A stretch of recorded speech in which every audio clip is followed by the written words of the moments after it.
That's right, boys. Mondo cool.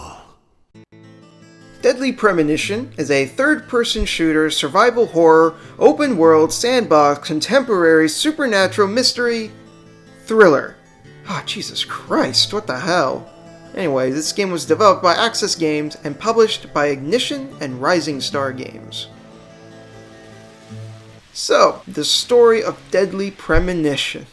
Oh god, where do I even start? The game stars our protagonist, Mr. Francis York Morgan, but you can just call him York. He is constantly accompanied by his mysterious and disembodied companion, Zach. Isn't that right, Zach? York is a federal FBI agent who has been investigating a series of murders occurring all over the United States involving red seeds. York finds himself in the sleepy town of Greenvale, where a very similar murder takes place, also involving red seeds. However, it seems that this murder is a bit different from the other ones and that things are not what they seem in Greenvale.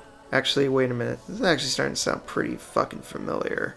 Okay, I'm just gonna say it's flat out. Deadly Premonition is fucking insane. I think I can pretty safely say that this is the most insane game I have ever played in my life. And I'm a fan of Suda51, so that should tell you something. That being said, as crazy and even nonsensical as the story is, I can't help but love it. Even when there are clearly plot holes and inconsistencies, things that would normally bother me in any other game, Deadly Premonition manages to shine through with its undeniable charm that allows me to forgive these shortcomings. The cast is definitely weird, but interesting and unique. The story is over the top and crazy, yet undeniably entertaining. Hell, some of the plot twists that occur genuinely caught me off guard and had me shocked as well as impressed. If one thing can definitely be said about the narrative is that you will not be bored. Even some of the very obvious flaws are part of what gives this game its identity, and as such, I wouldn't change a single line of dialogue. Thankfully, this is a story-driven game, so it's hard to levy any real blame when there's simply no feeling of it being tame. So says Mr. Stewart. Deadly Premonition is an ugly as fuck game. This looks and runs like a poorly optimized PS2 game that just so happens to be in HD resolution. The animations are choppy, the shadow effects look horrible, and the environments have this really weird and jarring shimmer effect. This is all most likely due to the fact that this game was clearly a budget title. That was way too ambitious for its own good. Not only that, but apparently the game went through multiple redesigns. It was originally going to be called Rainy Woods, for instance. All that in mind, the atmosphere still comes across pretty effectively, and the art direction still shines through despite the low-quality visuals. I especially really liked the striking-looking dream sequences, easily the highest points in the game in terms of visuals. Now, while I can consider the ugly visuals as part of the game's charm, I can't say the same for the frame rate. I don't mind my games looking ugly as long as they run smoothly, and this one just doesn't. I can't say it truly impedes on the gameplay too significantly, as the game generally runs decent enough, but it just shouldn't be there.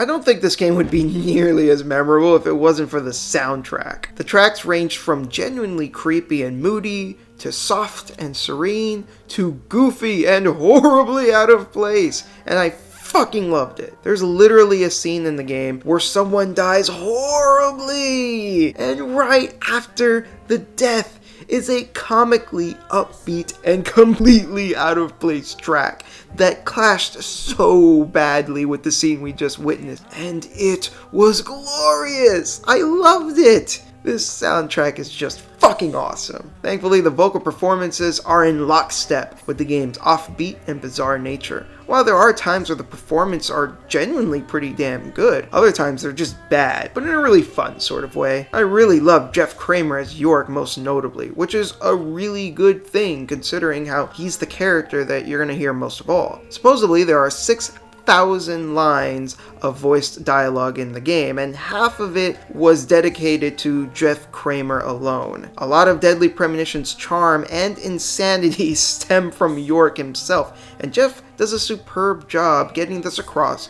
with his performance. A genuine point of contention, sadly, is that there are times where the actual quality of the audio is fairly inconsistent. Sometimes the audio sounds just fine, and other times it was like they didn't have enough money to afford a proper sound booth, and the result was an awkward reverb, which I definitely didn't care for. Still, the lovably cheesy and over-the-top performance made up for this inconsistency in spades.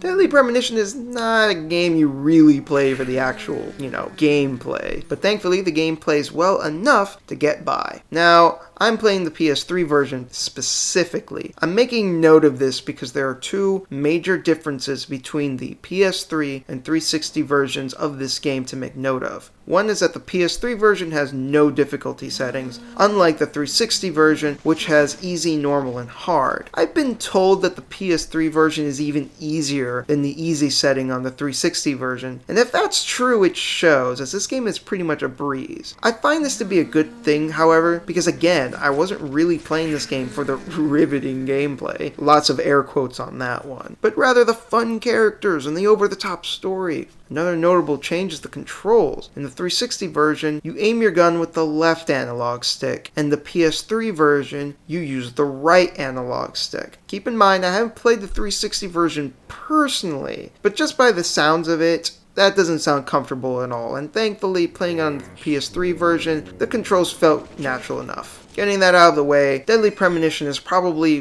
one of the most unorthodox survival horror games I've played. And I'm not just talking about in terms of the story, I'm talking about in terms of how the game plays. There are mainly two sections in the game. The open world sandbox sections where you run around in Greenvale, either heading towards the next point to progress the story, or doing multiple side quests. And then there's the other world sections, which are simply action-based. I found driving around the town of Greenvale to be fairly enjoyable, even though the car driving controls aren't the best. There's just this certain feeling of going around town, seeing the different townsfolk, going about their day. It's especially good that there's tons of side quests to be done. Not only give you, the players, some great gameplay benefits with new weapons and items, but it also helps you get immersed in the town itself and getting to know all the people that live there. This also means the game has a really good amount of content outside of the main story that is thankfully rewarding and genuinely interesting. The other world sections, however, are just straightforward shooting sections. Honestly, there's really not much to say about them, other than I like the atmosphere, but it's mostly just killing things and getting money for it.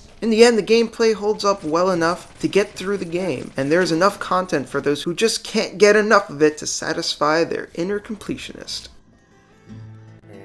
Deadly Premonition is a weird, crazy, and completely out there game that I absolutely adore. The game is the epitome of what I personally consider a guilty pleasure. There are blatantly flawed aspects to this game, and yet I couldn't help but be thoroughly entertained by it all the way through. The game definitely isn't for everyone though, and just because it clicked in all the right ways with me doesn't necessarily mean it will for you. Still, to those who just get it and know exactly where the game is coming from and who it's for, will definitely enjoy their FK in their coffee. This has been Shintai, folks, clear as a crisp spring morning.